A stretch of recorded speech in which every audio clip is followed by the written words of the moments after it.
Hi everyone, Landry Etheridge here with Etheridge Counseling Group, and this is a very well-timed interview with Claire Johnson, also of Etheridge Counseling Group here in Charleston, South Carolina. We're coming into the holidays, and we are here to talk about disordered eating and body image and all those tough challenges that we are often faced year round, but particularly around the holidays. So Claire, thanks so much for being here to chat with us about eating triggers, food triggers, disordered eating triggers. Yeah. Yeah, thanks so much for having me.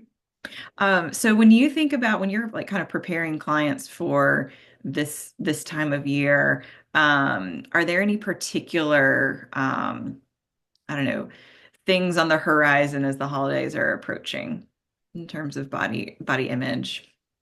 Yeah, definitely. So this time of year, this can be stressful for a number of reasons, but it's often a time where there are a lot of parties, a lot of gatherings that are centered around eating and food. Um, Often, there's lots of different types of food that we normally may not be around. So it can be very triggering for someone who may be struggling with disordered eating behaviors or with body image. So it's an important time to pay attention to things that might be triggering. Mhm.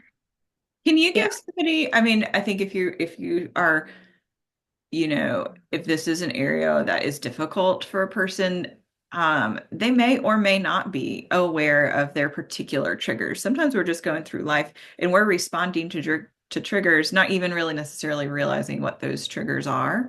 Um, Mhm. some people can be very aware of those triggers, but can you give us an example of maybe a trigger to be prepared for, like proactively, with the holidays approaching?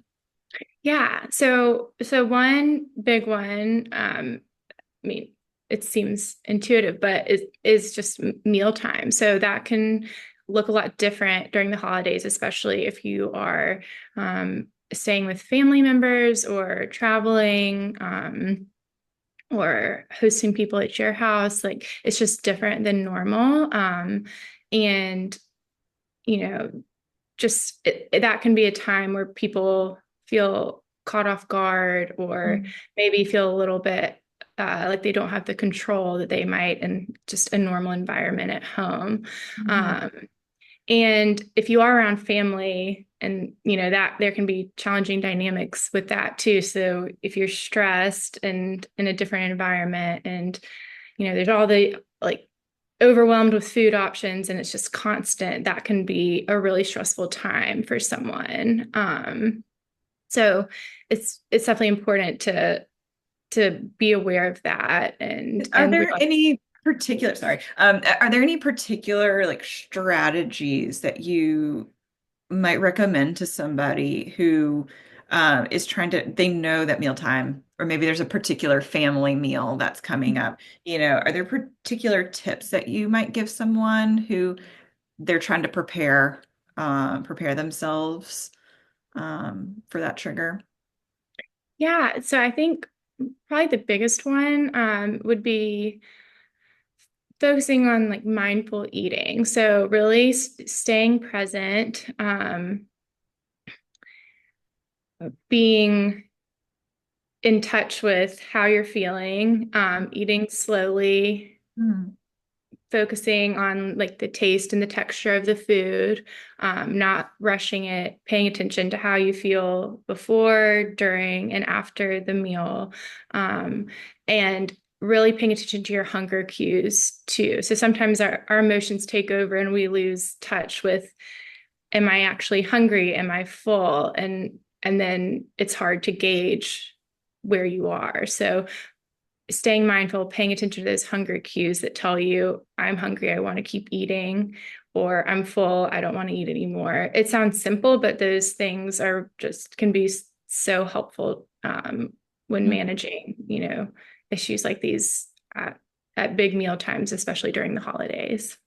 Just really practicing mindfulness, which I don't know Mhm. that people, I think mindfulness is a common word now. People Yeah. are familiar with the word, but maybe might not really know what that means. But in Mhm. this context, I think it could probably mean different things. But in this context, it means really, really being present and aware of your physical sensations Mhm. in this Yeah. case. So it's like the texture of the food, the taste of the food, the feeling of my body before, during, and after the meal. So like really being connected to your body and its sensations and cues and is that am I tracking with you? Is that kind of what you're saying there? Yeah, absolutely. Yeah. And this is also another term for this is I mean it's a little more complicated, but it's like intuitive eating. So it's really like just really listening to your body, being present, being mindful.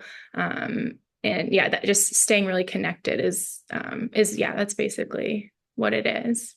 Mm-hmm. I love that. What's another trigger that somebody might run into? Um, yeah.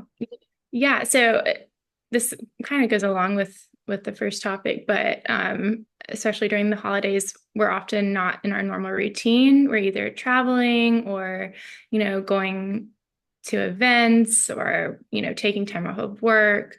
Um, so things are just really up in the air. And so, especially if you're someone who really thrives off of structure and routine, this can be an especially challenging time. So, trying to maintain some sense of normalcy while going through the holiday season is helpful in this case. So, that would be, trying to maintain some pieces of your schedule, just Mhm. like maintain the same sleep schedule if possible. If you like to go on walks every day, like continuing to do that, or if you like to read, trying to, even if you're at your family's house, taking some time to for yourself to do the things that make you feel good. But also realizing you have to be flexible and approaching it from a flexible standpoint rather than a rigid standpoint. Mhm. So, kind of taking the pieces that you can, but also realizing things may not exactly pan out the way you want them to, or the day may not go exactly the way you planned it. Mhm. Mhm. So it sounds like sort of choosing a few pieces of your routine to give you Mhm. some structure, Mhm. but being flexible, knowing that maybe something you aren't going to get to, or it's going to be maybe at a different time. I think thinking of my own life and how true I think this really is has been for me, the routine piece is keeping some bit of the routine at least.